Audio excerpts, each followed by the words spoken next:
Hello, welcome to my channel. If you're joining me for the first time, I appreciate you being here. And if you are a subscriber, thank you for your support. If you're not subscribed to me, I would be delighted if you would subscribe to me. We do a lot of fun things on here. I'm going to be doing some 2 and 3 card spreads, and just for the fun of it. So I'm going to be using the Gentle tarot. They've already been riffled and shuffled pretty good. I just grabbed a handful of decks and shuffled them up. So this is going to be what I notice versus what I overlook. Now, I'm going to read it as I'm reading it for myself, but take what resonates and leave what does not. What I notice versus what I overlook.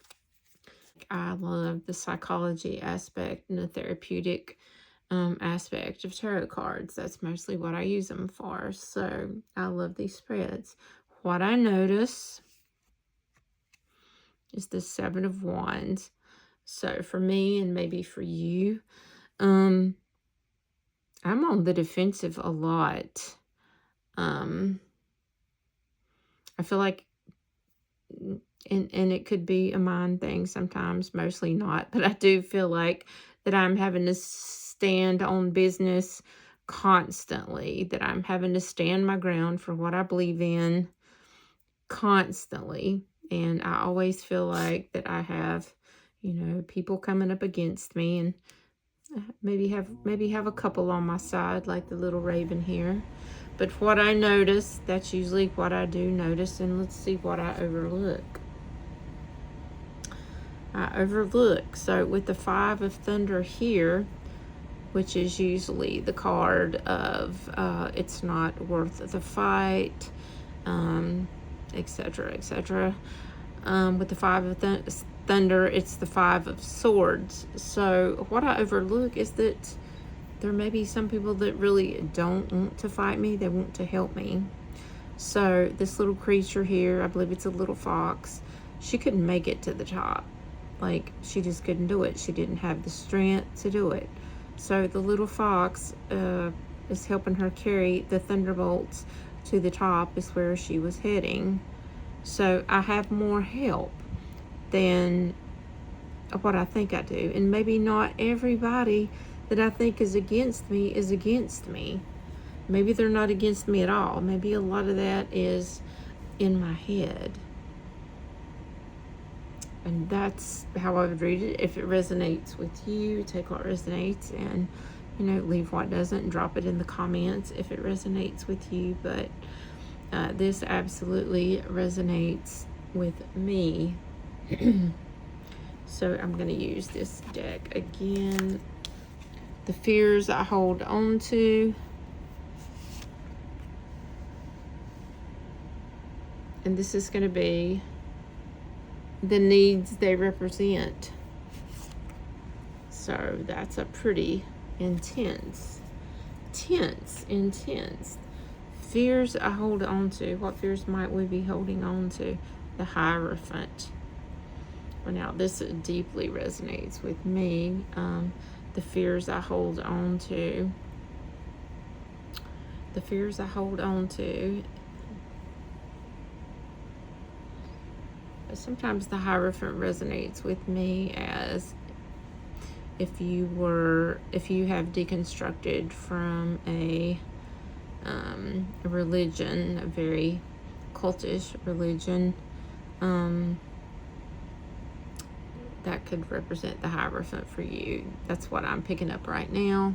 I may pick up something the next time I look at it, but that's what my intuition is telling me now, and I'm going with it. So the fears that I hold on to is like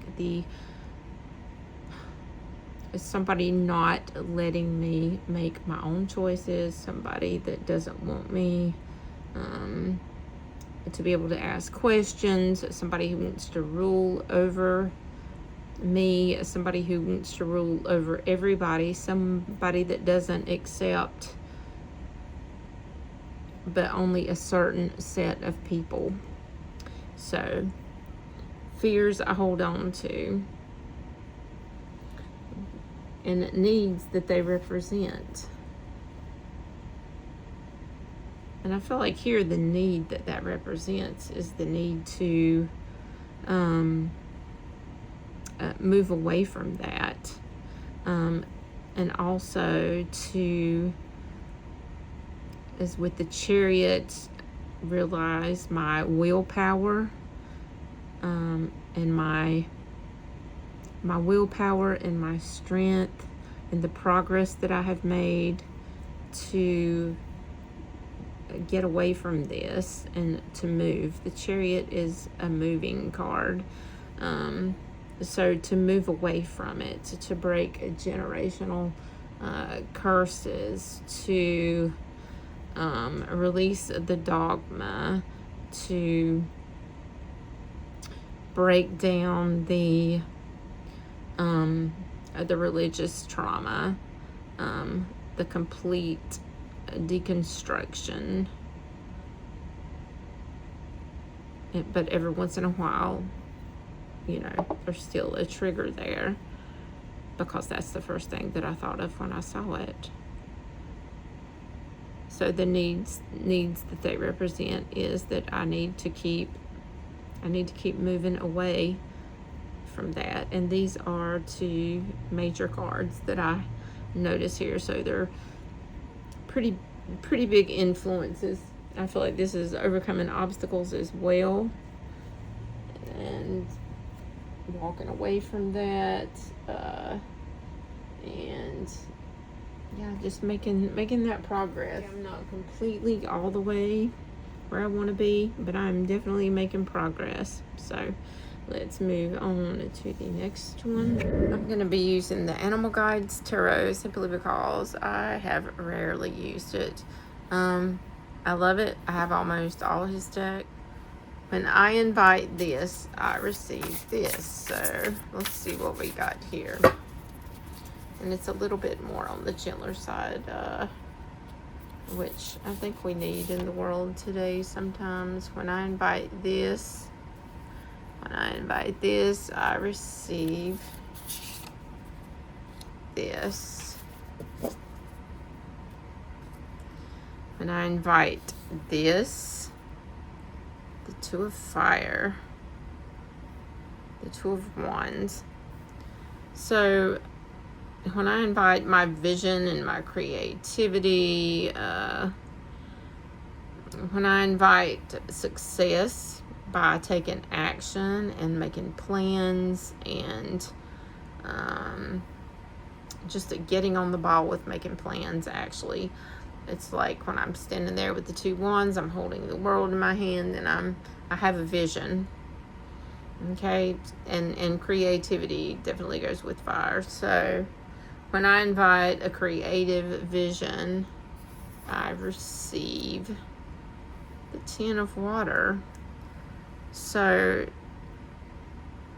I receive community, maybe friends coming to help.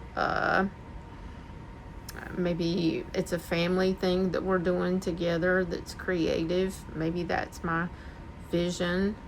It could be a vision for anything. Maybe you do have a vision for a family. Maybe you have a project that you have a vision on, and your community or your people or whoever you call family is there as your support system, your chosen family, your close friends. They're going to be cheering you on, and we always know who claps for us and who don't. We know the pretend-to-be's. We know who raises us up and cheers us on. And I think that's what that is. So when we invite vision, we receive our community and our loved ones cheering us on, to say, go for it. Yay. You got this. You can do this. We are backing you. The real ones. The real ones. They're the real ones. You receive the real ones. And you don't want the fake ones. So Let's use this deck for one more, and then we'll switch out decks again. Okay, let's use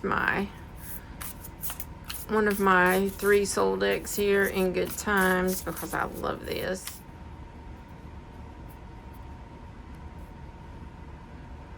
Let's ask what I notice and what I overlook with this deck. So we'll get a different answer. And what I notice and what I overlook, because that was one of my favorites. What I notice and what I overlook. What I notice.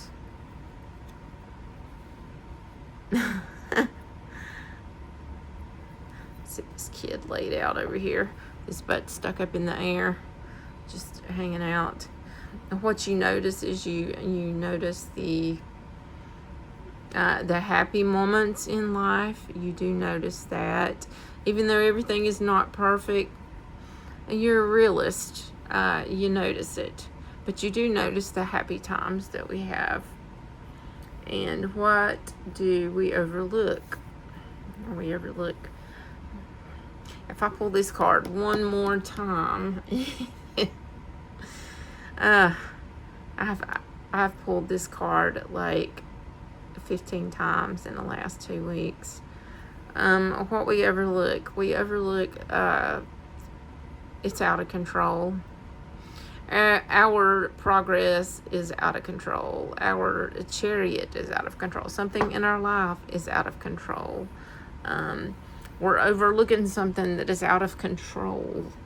We're noticing the good things, and we're kind of overlooking what is out of control. It could be anything. It could be something at your work. It could be something at home. It could be,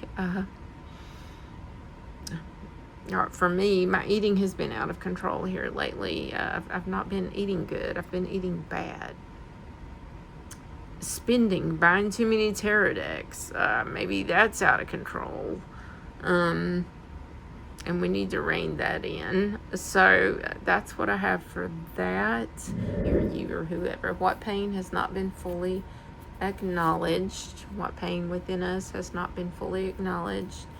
And what does gentle acknowledgement look like? If we just had a gentle acknowledgement, what would it look like? Okay, so what pain has not been acknowledged? What pain has not been acknowledged? We're trying really hard to be seen here. We're waiting on our ship to come in, and we want it to come in so bad that we're trying to flag it down. And we don't feel like we're being acknowledged at all. Maybe in life, maybe in a relationship, maybe at work, maybe in general. Maybe you just feel invisible and you're trying to get attention. Maybe you're trying to get some help because he's trying to wave down the ship over there. You want to be seen, but I feel like it's because that you need something. What pain within me has not been fully acknowledged? It's that maybe you are seen. They're waving back. This one's waving. You are seen. You feel like you're not seen, but you are. In the next card, what does a gentle acknowledgement look like? Oh my goodness. Gentle acknowledgement is hope. The gentle acknowledgement is looking up at the star in the middle of the night, and it sees you, it's shining on you, just like these people are waving back. So the universe maybe is acknowledging you, maybe giving you that little nudge that you need of hope. Because let me tell you, if you don't have hope, you can hang it up. We have to have hope in all situations. So I do like that. All right, we're going to do another one that I found. And these are deeper than what I thought, y'all. What does moving toward my pain mean? And a place to hold my grief while I explore it. What does moving toward my pain mean?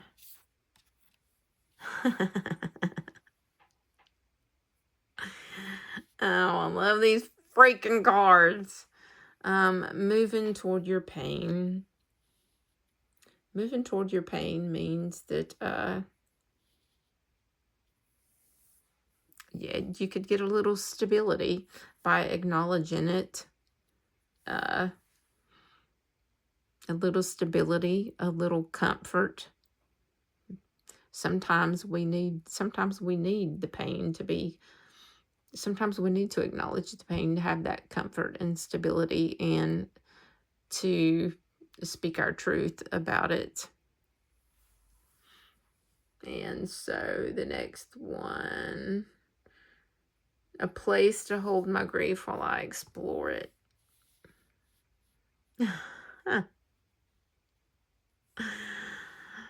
I would say sharing it with somebody, sharing your pain with somebody. There's probably a lot of people that have some of the same pain that you do. Maybe it's health issues. There's people that have some of the same health issues that you do. Maybe it's financial trouble. There's a lot of people that are having financial trouble right now.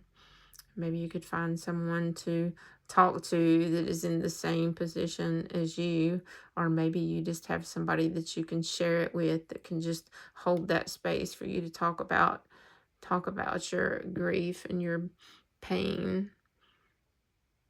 So yeah, I love these cards. Just, I love them.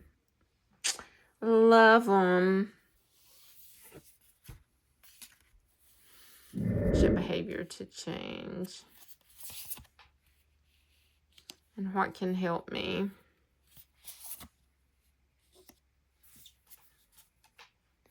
A behavior to change.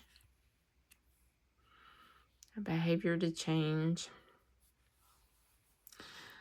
Maybe we've been sitting with our grief a long, long time. Maybe we can't get past it. Maybe we can't turn our head from those 3 cups of grief to even look over at the other 2. Maybe we're so focused on grief that we're having a hard time just managing our lives and getting around in the world. Maybe we're just drowning in grief. Maybe we take our sadness everywhere. That is the behavior to change. I don't know what else to say about that. What could help? What could help? Oh, definitely finding a support system. Finding a support system. If you find a support system, you can share your grief. And again, I know I use space holder a lot, but I think it's very, I think it is very detrimental for your mental health to have somebody to hold that space for you. And maybe you're a good space holder to hold space for somebody else. Yeah, so that can help, finding a support system if you don't have one.